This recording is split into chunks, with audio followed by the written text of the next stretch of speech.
У гэты цудоўны святочны час ахопліваю ўсіх вас, дарагія браты і сёстры, сваёй малітвай і прашу нованароджанага збаўцу прынесці вам благаслаўленне міру.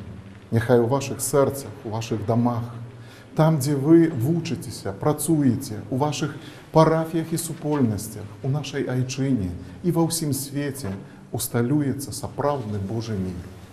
А разам з ім любоў і радасць, дабрыня і цеплыня, цярпелівасць і чуласць, аптымізм і надзея.